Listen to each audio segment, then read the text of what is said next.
Connector types. RJ11.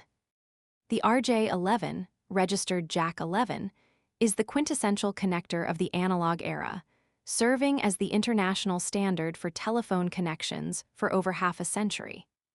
Developed by Western Electric in the 1970s, it was designed to replace the bulky, hardwired phone boxes of the past with a simple, user-friendly, plug-and-play system. While high-speed fiber and cellular technology have largely displaced traditional landlines, the RJ11 remains a common sight in modern IT environments, specifically in the context of DSL, digital subscriber line, internet connections, fax machines, and analog voice over IP. VoIP adapters. Physical architecture, the 6P2C and 6P4C design. To understand the RJ11, one must look at its physical shell. It is a modular connector, meaning it features a plastic locking tab that secures the plug into a jack. Technically, the RJ11 utilizes a 6P2C or 6P4C configuration. The 6P indicates that the plastic housing has positions for 6 metal pins. The 2C or 4C indicates how many of those positions are actually populated with copper contacts. In a standard residential phone line, only 2 wires are required, the tip and the ring. These carry the electrical current for the voice signal and the ringing voltage. Consequently, most RJ11 plugs only have 2 active pins in the center, pins 3 and 4. If a second phone line is added to the same house, a 6P4C connector is used, utilizing the outer 2 pins, pins 2 and 5, for the second line. This modular design allowed the telephone company to deliver multiple services through a single physical jack, without needing specialized hardware for every home. RJ11 versus RJ45, the crucial distinction.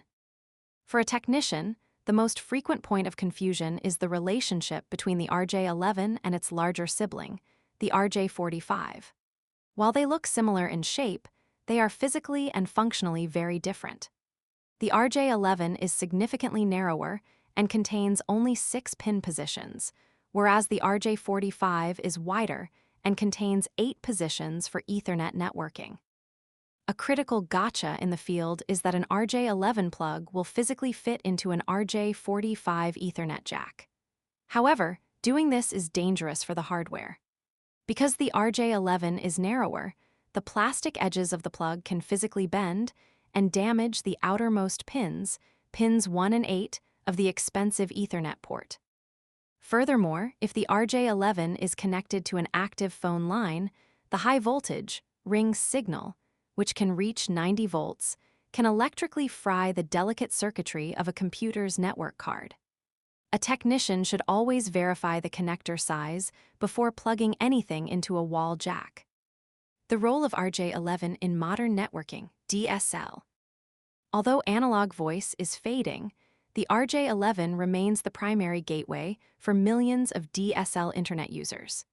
In a DSL setup, high-frequency data signals are layered on top of the existing analog voice lines.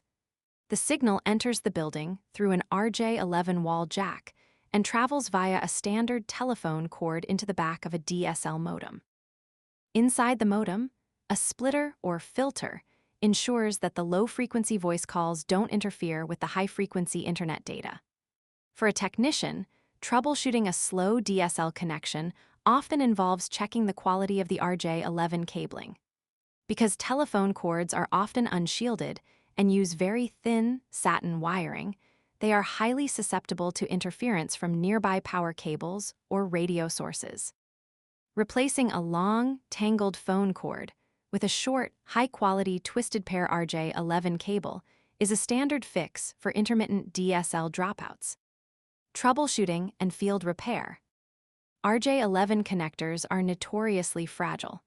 The small plastic locking tab is prone to snapping off, which prevents the cable from staying securely in the wall. When this happens, the connection becomes intermittent, leading to static on voice lines or frequent internet disconnects. A technician's toolkit always includes a crimping tool and a bag of spare 6P4C modular plugs. Repairing an RJ11 cable involves stripping the outer jacket, aligning the colored wires, traditionally green, red, black, and yellow, and crimping a new head onto the wire. By understanding the modular nature of the 6P4C design, the electrical dangers of mixing phone and data jacks, and the ongoing importance of the connector in DSL environments, a technician can effectively support both legacy voice systems and modern broadband connections.